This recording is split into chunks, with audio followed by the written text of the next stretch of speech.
À mes chers frères et sœurs en Christ, quel jour incroyable que celui dans lequel nous vivons. Alors que le reste du monde vit dans la peur, nous, les croyants, n'avons jamais été plus en paix. Alors que le reste du monde est plongé dans l'anxiété et est incertain de ce que l'année 2020 nous réserve, nous savons qui s'occupe du lendemain, Jésus-Christ, le même hier, aujourd'hui et éternellement. Je déborde de joie et suis rempli d'espoir alors que nous voyons prophétie après prophétie s'accomplir en ce jour. J'ai à cœur de raconter mon témoignage qui pourrait sembler insignifiant, mais c'est devenu mon poteau d'attache. J'ai été élevé dans ce merveilleux message de l'heure et je savais que je croyais ce message, mais je ne savais pas vraiment si je le croyais pour moi ou si je le croyais parce que c'était la seule chose que j'avais connue. Ce n'est qu'après cet événement que l'étincelle s'est allumée dans mon cœur et que ce feu a continué de brûler et de s'intensifier.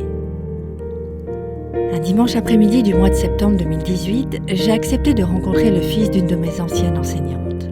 Sa mère m'avait dit qu'il cherchait une chrétienne conservatrice et qu'il fréquentait une église ménonite stricte où les femmes portaient des jupes et des bonnets pour se couvrir la tête. Elle m'a aussi rapporté qu'il n'était pas pleinement satisfait de son église et de leur point de vue sur certains sujets, mais que cela ressemblait le plus à l'assemblée biblique qu'il recherchait. Quand j'ai appris cela, j'ai senti que c'était l'occasion parfaite pour moi de conduire quelqu'un au message. Nous avons commencé nos fréquentations en octobre et peu de temps après, j'ai commencé à expliquer qui était Frère Branham et que je croyais qu'il était le prophète pour cet âge-ci. Sa première réaction était de dire « Eh bien, je crois qu'il peut y avoir des prophètes en ces temps modernes, tant et aussi longtemps que leur enseignement correspond à la Bible. » J'étais folle de joie. Était-ce si facile d'emmener quelqu'un à accepter ce message ? Je lui ai prêté une de nos tablettes Agapao avec une liste de messages à écouter, dont l'histoire de ma vie, pourquoi ne sommes-nous pas une dénomination, et le livre exposé sur les 7 âges de l'Église.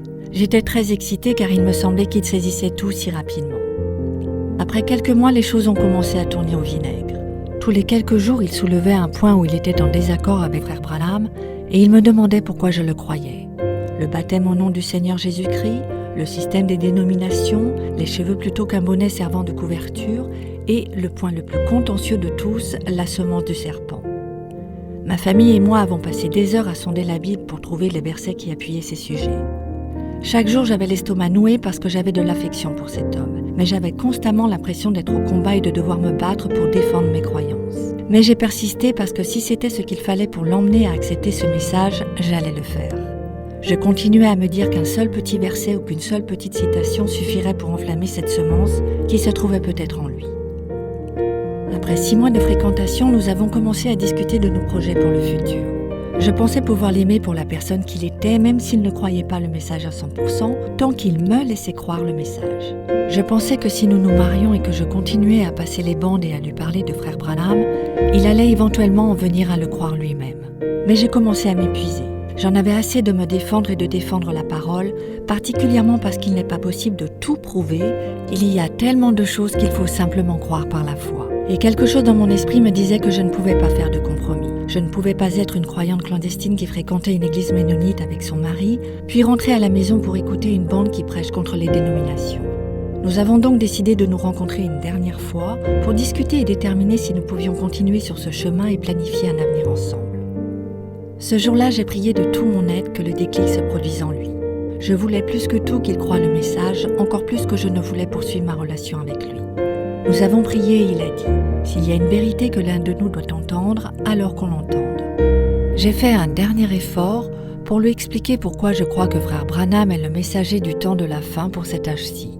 J'ai expliqué que la colonne de feu était apparue au-dessus de sa tête et j'ai expliqué toutes les doctrines principales au sujet desquelles il avait des questions.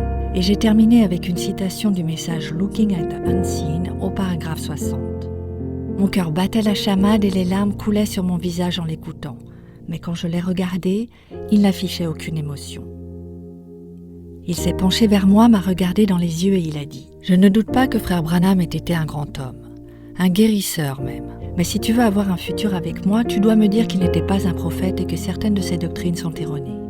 Si tu ne peux pas faire cela, tu dois être d'accord avec le fait que je vais dire à nos futurs enfants que Frère Branham a fait des erreurs et qu'ils devraient être sur leur garde quand tu leur diras quoi que ce soit au sujet de Frère Branham ou de la Bible. » C'est à ce moment précis que j'ai su qui me parlait. Je ne parlais plus avec lui, je parlais avec un démon. le diable. Il voulait me faire renier la chose qui me tenait le plus à cœur. Il voulait que je renie la parole pour cet âge et le 7e ange messager, Dieu lui-même voilé dans la chair humaine en frère Branham. Soudainement, j'ai senti une paix que je n'avais jamais ressentie auparavant. C'était comme si le Seigneur avait posé une main sur mon épaule en disant « Je suis là, tu sais quoi faire ». À ce moment-là, j'ai su que j'en avais assez de tenter de lui expliquer. J'en avais assez de me battre. J'en avais assez. Je l'ai regardé et j'ai dit « Tu sais que je ne peux pas faire ça. Si tu me pousses à choisir entre toi et ce que je crois être la parole de Dieu, je vais choisir la parole, chaque fois. » Malheureusement, j'ai laissé mes émotions prendre le dessus après notre décision de nous séparer. Il m'a fallu beaucoup de temps pour me remettre de ce qui s'était passé et le diable a essayé de me faire douter de tout. Est-ce que j'aurais dû en faire plus? Y avait-il quelque chose que j'aurais dû ou n'aurais pas dû dire? Est-ce que j'avais oublié un verset? Y avait-il une bande qu'il aurait dû écouter? Ce n'est jamais un chemin facile pour un chrétien, surtout quand nous prenons position pour lui. Comme frère Branham l'a dit, si le diable ne vous attaque pas, il y a quelque chose qui cloche. J'espère que ce témoignage sera une source d'encouragement pour quelqu'un, surtout si vous passez une épreuve semblable.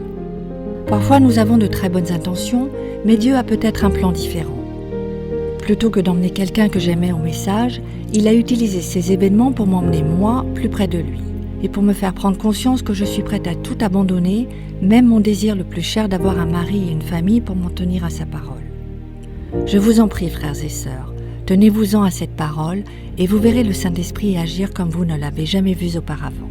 Que le Seigneur vous bénisse tous et qu'il vous garde et continuez à appuyer sur le bouton lecture.